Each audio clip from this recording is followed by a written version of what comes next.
Hey guys, welcome back to my channel. Leanne here. For those of you who are new, hey, what's up? And for those of you who are returners, hey girl, hey, I'm glad to see you in another video.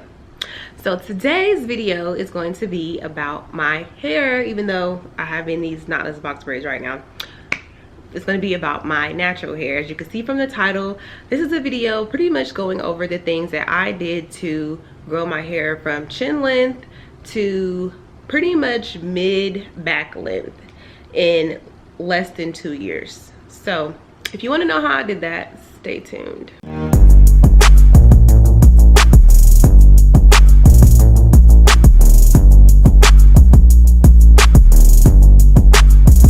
Okay, for starters, I just want to note that I do have a cold. If you cannot tell from the sound of my voice, your girl is sick. Okay, so if I look busted right now, it's really not my fault. Like, I have a cold. I tried to put some makeup on for y'all.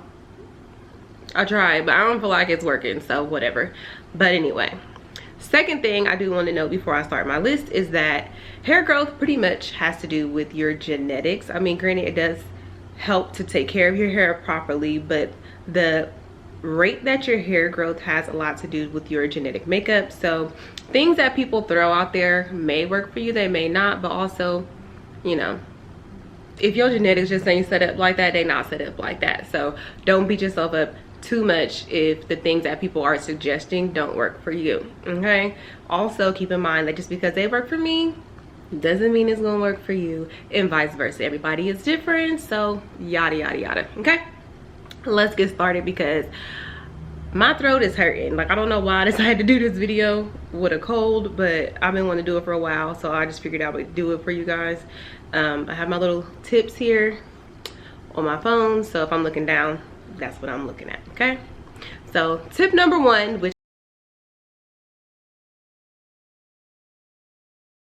I feel like everybody says this and it's quite obvious, is no heat. Okay, I try to go a minimum of 6 months of no heat. I have tried to do a year. I didn't make it. I think I made it about 7 or 8 months when I tried to do a year, and I just couldn't last. But I at least do 6 months of no heat. Okay, during those 6 months, I do put heat on it to deep condition with the cap on, and then also if I need to stretch my hair to get box braids or something, I will do that. But I do not put any like flat iron, curling iron, or anything like that on my hair in those 6 months. Okay, so that's number one. When I do straighten my hair, the initial flat iron, I only do one pass, and my hair actually gets really straight. If you've seen any of my how to straighten your hair videos, like, you can see my hair does get super straight, and I have really thick hair. My hair gets super straight with one pass, so I don't want nobody to ever say like, oh, you need to put more heat on your hair, you need to do more than one pass. No, you don't. If you know what you're doing and you're doing it right and you're sectioning properly, one pass is all you need, trust me. Okay, now I will say, when my hair is straight, sometimes I do get a little out of control because you know, if little humidity hits my hair, or if I forget to wrap my hair at night or something, I will put more heat on my hair. But that's just me. I know a lot of natural people don't recommend doing that. They're kind of just like, they do the one straight in, and then once it get messed up, it's messed up. That's not me. Like, I do the one straight in and I want it to be cute for the next 2 to 3 weeks. I'm gonna keep on putting heat on it. So that's just me. I don't recommend that. I'm not a hairstylist, so I don't know, but that's just what I do, so whatever. Also, I try to only straighten it that one time, like as a full wash and straighten that one time. But I will admit that there are some times where, like, my hair, I just love it straight, and I just keep on washing it and flat ironing and washing it and flat ironing it for like a good 2 to 3 months, and then I'd be like, okay girl, reel it in, okay, and then I'll go back to my no heat. But I do try to do at least 6 months of no heat when I do my no heat challenge, journey, whatever it is that you want to call it. I do a lot of protective styling. As you can see, I have in knotless box braids right now. Knotless box braids and box braids are my go-to things for protective styling, and I will tell you why. for one, it's very, very low maintenance. Like literally you put box braids in and you can just get up and go pretty much. Like you don't have to do anything. Like I don't even have my edges style right now. I'm down bad. Oh my gosh. Don't mind it. But it's just so easy to maintain. Also, it makes it easier for me to oil my scalp. I have a really dry scalp. I don't know about y'all, but my scalp gets really dry like really, really quickly. So I need to oil my scalp like 2 to 3 times a week. When I have sew-ins and stuff, it makes it hard for me to do that because obviously like it's kind of harder to control the oil, and your oil gets on the weave and then the weave looks nasty. Now you gotta wash the weave and repeat the whole cycle, and don't nobody got time for that, especially me. So box braids just makes it super easy for me to do that. I know people like to get feed-ins and all that. I don't really get feed-ins that much, but you know, to each his own. I'm pretty sure that would make it easier to like oil your scalp as well. But yes, box braids, knotless box braids, honey, it's the thing, okay? That's what I do. So protective styling for sure. When you don't have protective styles, I don't know what tip this is, number four tip is low maintenance styles. So I tend to do a lot of buns, a lot of low ponytails, 2 cornrows, and then you know when those cornrows get old, I tend to like pin the tails of them up in the back so you can't see them. But those are pretty much my everyday go-to. Like when my hair is out, you will forever see me in a bun, a ponytail, or 2 cornrows, period, okay? Literally, that's what you see me in. And I always just make sure my hair is moisturized and conditioned and all that blah blah blah while it's in the cornrows, you know. But the cornrows actually make it really easy to have like a cute little hairstyle like at the end of the week. So usually what I tend to do is somebody just walked by my walk by my patio. My windows are open, my blinds are open so I can get the sunlight in. He looked all in here, he nosy. Anyway, what was I saying? Oh, I do the 2 cornrows. So let's say I do them on a Sunday. I'll leave them down until they get like a little fuzzy around like Wednesday. Then I will pin them up, and then come like Friday night, Saturday, if I'm going out trying to be cute, I'll take those out and it'll give you a nice little crinkly curly look to wear out. Usually I'll do like a half up, half down with that. But yeah, it's really cute. I could do a tutorial on that if y'all want, but it's really easy, and I'm pretty sure there are tons of tutorials out here already. So whatever. I mean, if y'all want to see it, let me know, but if you don't, it's fine. My 5th tip is to deep condition and do protein treatments. I will say that this is something that you have to kind of figure out what works best for you. So I do not have hair that takes well to a lot of protein. So too many protein treatments is just terrible. My hair will just start shedding like crazy and it gets out of hand. I like to do deep conditioning with conditioners that have like moisture retention and less protein, because that's what my hair likes and that's how my hair thrives. So whatever works for you, but that's what works for me. I tend to do like a deep conditioning that has like a moisture treatment. Also, I do my deep conditions between 2 times a month or 1 time a month. Just kind of depends on how lazy I'm feeling, what's going on in my life at that time. But you know, it gets done eventually. Eventually it gets done. But yes, deep conditioning for sure, okay?